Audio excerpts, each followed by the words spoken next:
Chananan, chananan. Is SportsCenter.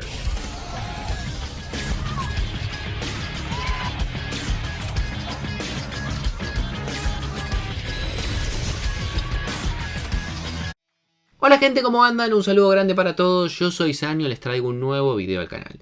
En el día de hoy, siguiendo con esta serie de videos, que son una especie de resumen de lo que ha sido el mercado de fichajes de invierno de esta temporada, vamos a estar hablando acerca de los que para mí han sido los 7 movimientos más random, más falopa de justamente el mercado. Creo que ya conocen bastante la temática en el canal porque la hemos repasado y mucho, pero para el que no sepa son jugadores o movimientos que no tienen mucho sentido, que llegaron a equipos o ligas que uno no se esperaría. Así que espero que les guste la idea del video, que me dejen también en los comentarios otros fichajes random que ustedes hayan visto, que se suscriban al canal y activen la campanita, y sin dar muchas vueltas comenzamos con la idea del video. En el fútbol argentino en el último tiempo se están dando varios fichajes de estos random o inesperados. Y la verdad que este mercado no fue la excepción. Creo que vamos a estar todos de acuerdo que nadie se esperaba con ver a Ander Herrera jugando en Boca Juniors. Sin embargo, en este mercado se terminó dando.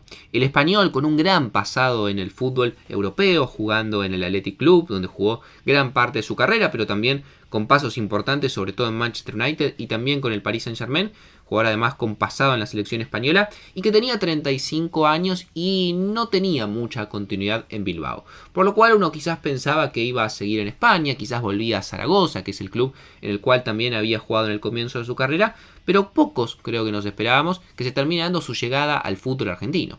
Llega a Boca, pagó cerca de 2 millones de dólares, lo cual no es tampoco una gran cifra, pero no es tampoco regalado, no es que llega en condición de libre por un jugador que ha tenido varias lesiones en el último tiempo y que se suma, por ejemplo, a lo que fue la llegada de Iker Muniain hace un par de meses a San Lorenzo. Veremos, ambos de Bilbao. En el caso de Muniain le fue muy bien el momento en lo que ha demostrado en San Lorenzo, más allá que ahora está lesionado. Si Ander Herrera puede tener ese nivel que en algún momento lo vimos en los grandes de Europa, también en el fútbol argentino. Un fichaje totalmente inesperado de un jugador que en algún momento supo ser importante en equipos de la Bundesliga es la llegada de Anthony Modeste al Intercity. Modeste es un delantero francés de 36 años que, como les vuelvo a decir, seguramente muchos recordarán sobre todo por su paso en Alemania, pero también jugó en el Bordeaux, en el Blackburn, en el Niza, jugó en distintas ligas y en muchos países, pero donde más destacó fue en el Colonia, donde en algún momento fue uno de los goleadores del fútbol alemán. Hasta hace no mucho, en 2023, se encontraba jugando en el Borussia Dortmund. Sin embargo, en esta temporada decidió fichar a partir de este mercado por el Intercity de España, un equipo que juega en la tercera categoría de ese país. Evidentemente ya no es el mismo, está claro que ya no es ese gran goleador que supo demostrar todo su talento en el fútbol alemán, pero no deja de sorprender que termine fichando por un equipo de tan bajo nivel en el fútbol español. Evidentemente un fichaje bastante random, que no lo vamos a seguir, porque quién mira la tercera categoría del fútbol español, pero otro de esos jugadores que decide bajar bastante su nivel para continuar jugando en distintas ligas europeas. Seguramente muchos deben recordar a Timothée Bakayoko, el volante francés que había aparecido en el Mónaco, en ese conjunto francés que tenía a Mbappé, a Martin, a Bernardo Silva, y que había logrado ser campeón de la liga francesa arrebatando el título a Paris Saint-Germain y llegando a semifinales de Champions nada más y nada menos. Era un volante muy prometedor y por eso justamente el Chelsea pagó 40 millones de euros por él. Sin embargo, el conjunto inglés nunca rindió como se esperaba, muchos pensaban que era el nuevo Kanté, bueno, nada más lejos de eso. Lo mandaron a préstamo al Milan, no rindió. Lo mandaron a préstamo al Mónaco, tampoco rindió. Estuvo un tiempo en el Napoli, no le fue muy bien. Volvió nuevamente al Chelsea, volvió a ser prestado al Milan, no le fue muy bien. Y en los últimos años había pasado primero por el Lorient de Francia y había fichado hace unos meses atrás por el PAOK de Grecia. Sin embargo, el movimiento más random en la carrera de Bakayoko se da ahora, porque es nuevo fichaje del Sport Recife de Brasil, un conjunto que está en la primera división del fútbol brasileño y evidentemente una liga brasileña que está con muchas figuras de este estilo, con jugadores europeos, jugadores a los cuales le pueden ofrecer un gran salario, y no deja de ser llamativa la llegada de Bakayoko, un jugador hoy en día casi acabado en cuanto a su carrera, tiene solamente 30 años, pero sin embargo un jugador que ha perdido mucho protagonismo en los últimos años y que ahora recae en la liga brasileña en un equipo además como el Sport Recife, que tampoco es de los más importantes. Un fichaje sumamente random para mí, pero no por eso malo, sino todo lo contrario. Un fichaje muy bueno para el equipo que lo termina incorporando es la llegada de Enzo Lefebvre a jugar al Sunderland. Pongamos un poco en contexto. Enzo Lefebvre es un volante que en los últimos años había tenido buenos rendimientos en la liga francesa, primero en el Lorient y luego en el Stade de Reims, que la Roma hace solamente 4 meses pagó 23 millones de euros por él, apostando por un jugador que podía ser importante en la mitad de la cancha, pero apenas tuvo rodaje. A pesar de que pasaron muchos técnicos, que la Roma no le venía yendo bien, Lefebvre apenas tuvo oportunidades. Jugó 6 partidos en Serie A, 1 en Copa Italia y 3 en la Europa League. Por lo cual no era descabellado en pensar en su salida. Pero claro, uno pensaba quizás que se vaya a préstamo a otro equipo italiano, que se vaya a préstamo nuevamente al fútbol francés para recuperar su nivel. Tiene 25 años, por lo cual es un jugador todavía muy interesante. Pero se termina yendo a préstamo hasta el final de la temporada al Sunderland, un equipo inglés, pero que está jugando en Championship, la segunda división. Un equipo con mucha historia, todo lo que ustedes quieran, que está peleando justamente por ascender, pero se lleva un jugador que hace nada valía 25 millones de euros. Hace un par de meses es lo que había pagado a la Roma. Veremos cómo le va, veremos si logra ascender. Calculo yo, o me imagino, debe tener una opción de compra obligatoria en caso de que el Sunderland termine ascendiendo, pero me parece un gran fichaje que igualmente por eso no deja de ser sumamente random. Volviendo al fútbol argentino, hablábamos antes de la llegada de Ander Herrera a Boca o de la llegada de Muniain a San Lorenzo, de lo random que había sido justamente estos fichajes que no se esperaban. Bueno, otro fichaje muy random de esta ventana fue la llegada de Keylor Navas a Newell's.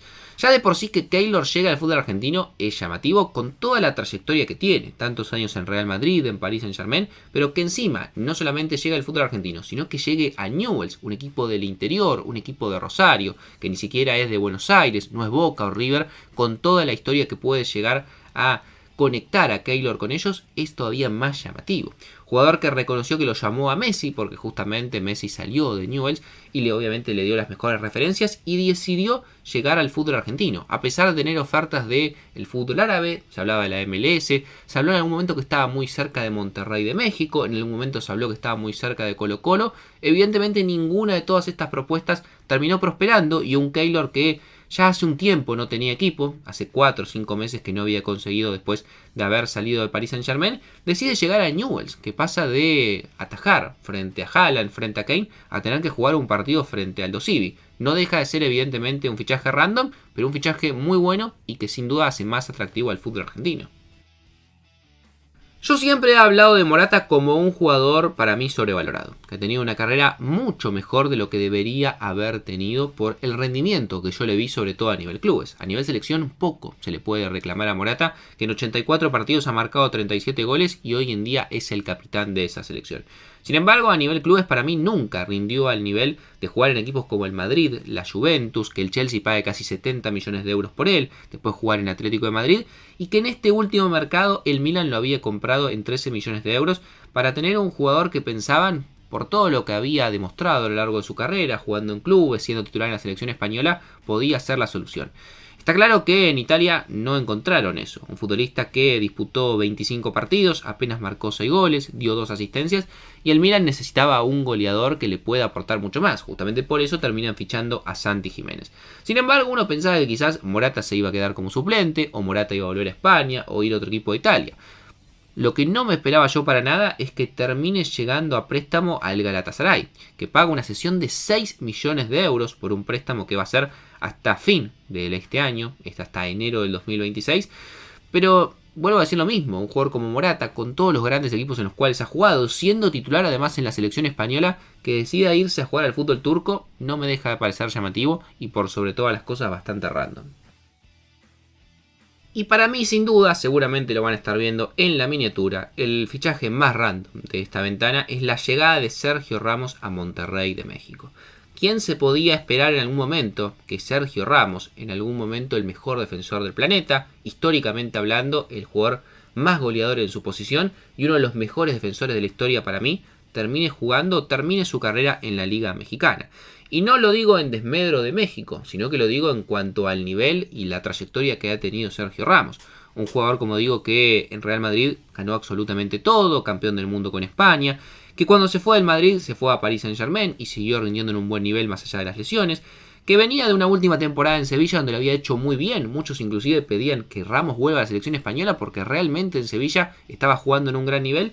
pero que después de terminar esa temporada allí no consiguió equipo y había sonado para absolutamente todos. Se hablaba de Brasil, se hablaba de Arabia, se hablaba de la MLS, se habló en algún momento de Boca en Argentina, pero claro, nadie estaba dispuesto a pagar el salario que quería percibir Ramos. Y bueno, en ese marco apareció Monterrey, que le va a estar pagando un salario de casi 4 millones de dólares por temporada. Ya tiene 38 años, ya no es el mismo Ramos, pero para mí sigue siendo un gran jugador y una gran oportunidad de jerarquizar el fútbol mexicano. Tenés un jugador de la categoría de Ramos que además, como les digo, está más que vigente. Su última temporada en Sevilla fue muy buena, pero igualmente no deja de ser bastante random que Ramos termine jugando en Monterrey.